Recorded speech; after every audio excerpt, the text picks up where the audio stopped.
What's going on, everybody? It's Novell J. Lee, and welcome to a new edition of The Buzz here at Buzzworthy Radio. I'm so excited to share this interview that we just recently did with Xavier Mills, who stars in the upcoming film Is God Is, which premieres this Friday, May 15th in theaters. A star-studded cast with Sterling K. Brown, Janelle Monáe, Vivica A. Fox, and more. We dove into exactly what this film is and how I kind of misconstrued the synopsis a little bit. He came correct for me, so we got down into it, as well as what his experience was like on the red carpet for the premiere of the movie. We also talked about Takes a Village, which was just officially selected for the American Black Film Festival, and find out why it's important, especially now, why Black voices are much needed in the entertainment industry. Here it is, our interview with Xavier Mills. Check it out. My next guest is starring in the new film Is God Is, which just, I believe, you could correct me on this, you were at the New York premiere last night. I was, man. When was it? Tuesday. But yeah, I just got back Tuesday. into it. Yeah, I just got back into Atlanta. But man, that was amazing. That premiere was amazing. I can't wait to hear about it. Xavier Mills is joining me right now on The Buzz. And first of all, what is this movie? I heard the description of it, but I need to hear from your tone of voice. What is this movie about? Oh, man. So if you check out this film, Is God Is, you see these two twin sisters who unfortunately had something um, bad happen to them in life and didn't really know who their mother was. Mm. And basically, they are presented with a mission from their mother after getting a note from their mother, and it's they're on this mission to kill their dad, make their daddy dead. And on this mission to make their daddy dead, you see all the things that their dad has done in this world. And which Oh, angers which angers them, and you get to see who this man is and uh-huh. how bad he is, and how he's left other families, and how he's made these girls feel. And so through this mission you're going to see vengeance, reckoning, sisterhood. Um it's, it's and honestly, I would say it's nothing like you've ever seen before. This film is so so out of this world and out of the box, and such a roller coaster that you might need to come in there with a seatbelt because you got to strap in. You know, it's funny when I was listening to you say that, and when I read the description of it earlier, I did not incorporate the dad's history, and you're seeing exactly what made him who Yes. he was and what he did. I'm Yes. thinking of how I was reading it. I interpreted it that they get into when they tried to find their father, they were getting into violent tropes and they were finding violence along the way, Yep. not in the way you explain it. So this just kind of piqued my interest a little bit more on that. Yeah, Going now, oh, because what I are we think about it's to get into? yeah, because I think it's in both. I think these things both can be true because yes, as Mm. they're on this mission to find their dad and make him dead, they do see all these things that he's done. It's like, oh, he's this man. You're learning all these different things. My dad was this. He did this, Yeah. and you feel this way about him. And now they get they're formulating who he is until they actually see him, and then you see Okay. that whole thing. And so, man, I'm telling you, bring a seatbelt, please. Okay. All right. Now that's a whole different beast that I took into. So now that's a lot more interesting. I like that. Yes, And this cast, you have Sterling K. Brown is in it, Janelle Monáe is in it. yes. What can we say about having to be working with how to work with those giants? I mean, that's already a feat in itself. Right. I had to keep reminding myself that I belong. Right. So when I first walking into that space, I'm like, I spoke this, and I'm here now. But am I supposed to be here right now? Am I in the right? Am I in the It- right area? Is this right, what I'm doing?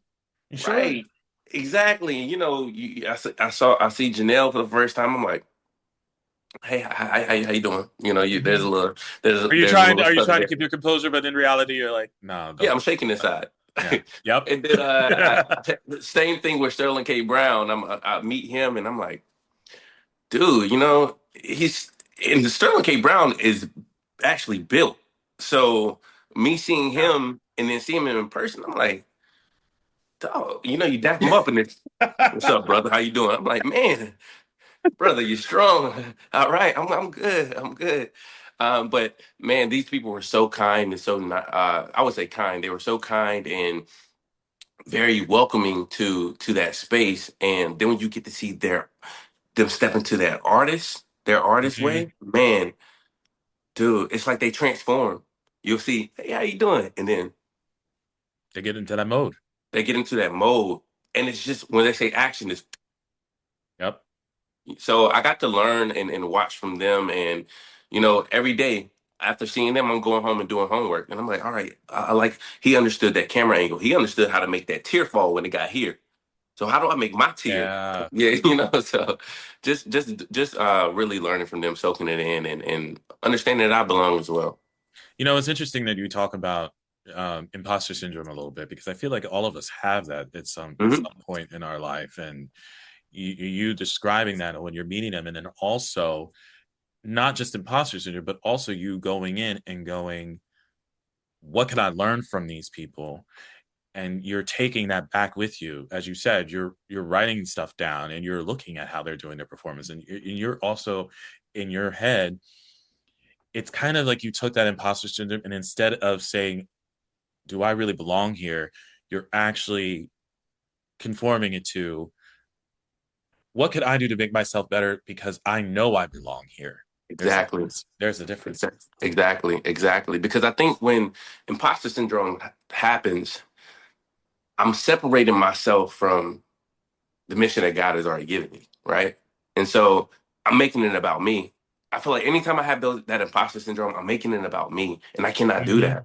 Mm-hmm. When you walk in purpose, and you understand that, you've you've birthed this thought and you've birthed this into the world. Like that's manifestation. You're here. You spoke it. Trust it. Stop questioning yourself. You're making it about you in this moment. Just be in your flow state. And when you're in your flow state, you're able to relax and take in your environment. You're where your feet are. Be where your feet are. I tell myself all the time. I say that to my grandma. My grandma might ask me what I'm about to do in 10 minutes. I said, Grandma, I'm gonna be where my feet are. All Yeah. right. So you got to understand to be where your feet are, and that will allow you to just really build those relationships. You can confidently speak with people, and yeah, they get to see your personality. Never Be shrink the, yourself. be the moment. Yes. Yes. Don't shrink yourself. I like that. Never. Never shrink yourself. The premiere on Tuesday. All right. You said that was a blast. I need to know why. What was that premiere like for you? First off, it was the first premiere that I brought my parents to. I was able to bring them to, and I think they got to see their little boy shine. So, I that feeling alone was something. But I think when also watching this film, Mm-hmm. I'm also watching my dad because my dad can watch Yes. the film and he can be like, but he was watching this film and I'm seeing him. I'm seeing him. Oh my god. And he's like this in the seat, and then he's also letting out genuine laughter, and that's when I know it's something special. Because my dad, even before I got on these interviews today, my dad called me about this film. He cannot stop talking about this film. He I said, "I love it. gotta go see it again. I gotta go see it again." So that moment in itself, but also I'm able to see my family again, the people that I filmed with, because on set it felt like a big old cookout. We really came together, and it felt so collaborative. And so to see them again, you could feel all the love in the air, and that's what it is. And you get to see black excellence, man. You know? It's such a different beast when you were in a film. You already know what you did, but Yep. it's a whole different experience when you're seeing your loved ones Oh, watching the work that you did. It's a Yes. whole different beast. And I love what you're saying, and I love what you're saying about Black excellence, because before I get into this next thing, I just want to comment about the fact that we we are in a time where we need to definitely celebrate Black voices in this industry, in this medium, whether it is acting or whether me as a podcaster, we need to celebrate those Black voices.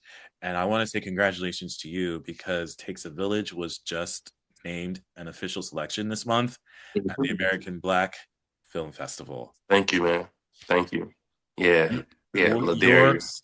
your your first of all, I do want to know what Takes a Village is, but also I do want to know exactly what went through your mind when you found out the news earlier this month that it was named an official selection for this film festival. Man, it's feeling like the blessings are overflowing. Yeah. Best way I can say. You speak it, you speak these things in life, and now when it's happening, I'm still taking that in. I'm like, my dad reminds me every day, my mom reminds me, but I'm just like, wow, this is really shaping right now. This is really happening. God, thank you. And also just Ladarius. I met him when his God is. This is we're talking about Black excellence. So I'm with Alicia Harris, Mm, and Ladarius approached me, and he's the director for It Takes a Village. But he approached me. He was like, "Hey man, how would you like to?" And he was working as her assistant on this film, and so okay. um, he's he comes to me. He's like, "Hey, how would you like to do this film? I got this film in mind." And he already had everything pitched, the storyboard. This is what I'm talking about, Black excellence. He had everything prepared, We have and this is everything when prepared. this is Yep. when preparation meets opportunity, right? That And is you the one thing build, that they misconstrue about us. And I yes, feel that that is a big thing that we emphasize, is that we come in, we know our, in no uncertain terms, shit. We know yes, our shit. yes, And that is exactly. something that they cannot take away from us. We know what we're doing. Like I said, never shrink yourself, and Hmm. and be bold, be courageous. And that's what Ladarius kind of taught Definitely me. Like bold. I, I know I don't know what that could have felt like for him. That could have been uncomfortable. He didn't even know if I would do it or not. But he was like, "Hey man, I want you to read this. I want you to take this in." And I'm on set, and I said, "You know what? I'll take this 20, 30 minutes. I'll take it in. I'll read it." I read it. I said, "I want to be a part of this." And to me and Ladarius formed a great bond and relationship, and I got to play basically his dad in It Takes a Village. So to trust Okay. me in playing somebody that's like that's kind of representing his dad in that story. And then when we look at It Takes a Village, it it takes a village to kind of shape us sometimes. And when I'm talking about It Takes a Village, it takes the people you're around. Your Yes. environment can shape who you are. You know, your 100%. exactly 100%. your friends, your family. And so when we look at It Takes a Village, right now he has an opportunity to go somewhere far and make something of himself. But then life is hitting him. Maybe you have a baby on the way, and then you have a dad that's a grandfather that's sick, and then you're having friends. It's like, yo, you leaving me? You ain't, Hmm. bro. You can't hang out. You can't go make this lick with me. So you're having all these things when you want to go here, but your environment is saying, hey, well, what about me? What about this? Right. And you just want to go chase your dream. And so now you're you're floating with the thought of like, what do I do? Who am I going to be loyal to? Is it selfish to be loyal to me? And we can think about that. To choose ourselves, we can feel so selfish, Right. right? Understood completely, because that was me for a long time, because I always Mm, felt if I put myself first, I feel bad for everyone else that was around me, because I was putting myself first because I was feeling selfish. But as time went on, I realized that if you are not supporting me in my dreams, and if you don't understand that I need to take time for me, yep, that's not my problem. That's actually a exactly, you problem. And exactly. so I completely understand why, when you're saying it takes a village, and how when you have that village that is surrounding you to build you up, or if it's tearing you down, yes, it's gonna work either way in that Yep, situation, because of the situation that you made for yourself. So exactly. hearing you talk about this and how you're coming up and what you're doing now, and hearing about that Black excellence that is surrounding you and what you are already, this is exactly what it is. This is Yep. exactly what we're talking about Yep. because you have your family there that went with you to the premiere and saw everything, and they get to watch you chase and live your dreams. Yes. That's what you want, and that's what you want. Mhm. And then you also had this happen with you. It takes a village because if this Man, if is God is didn't happen the way that it happened, you probably wouldn't have sat here and you wouldn't be talking to me about takes a village either. when I feel like when you step into your light and understand your purpose, everything else aligns. The right people align in your life that see your vision. You know, I stopped trying to be understood by. You stop trying to please people. Yes, thank you. Yes, you stop. I stopped trying to please people because that. Why do you think sometimes frustration and sometimes depression happens? Like it's because you're outside of yourself. You're not doing the things that you feel aligned with. I feel like we also have this inner voice inside of us that says that gives us ideas and dreams, but then we start to judge them. And the moment that you judge this idea, well, I think we're judging it because we're thinking about how other people are going to perceive it rather than how you already perceive it. It's already in you. You That's have to correct. connect to that. You have to connect to that. And I think Alicia Harris is such a good representative of that because in this film, she's so bold. And I've never seen anything like this. And to step into this project like that, oh man. Oh, I feel like my box is getting even bigger. I will not put myself into a box that I feel like I can't grow in, you know? So I'm just going to continue to shine. And the more you continue to shine, you get around more people that shine as well. We're I, stars, man. I am so excited for you, and I can't wait to see where you go. I can't believe we're done, but you have to come back. We got to do a longer talk about all of this Please. because this is my wheelhouse, and we'll get on both of our soapboxes to talk about this because it is something that means the world to me to let everyone know that. And I said this just recently. I want people to see me, and if they are inspired by me, by how I look, how I sound, and they get to see on the other side of the coin where they get to go, that brother is right up there doing the thing that he loves. I can do it too. I did my job. Yeah, So we got to dive more into this, and I really appreciate the time that you took with me today. Is of God course. is premieres in theaters on May 15th. Make sure you guys check it Boom. out. Check it out. Xavier, thank you so much. I really appreciate it. My brother, thank you. Thanks for tuning in into the latest episode. For entertainment news, past interviews, and official merch, visit our website at buzzworthyradiocast.com. Until next time.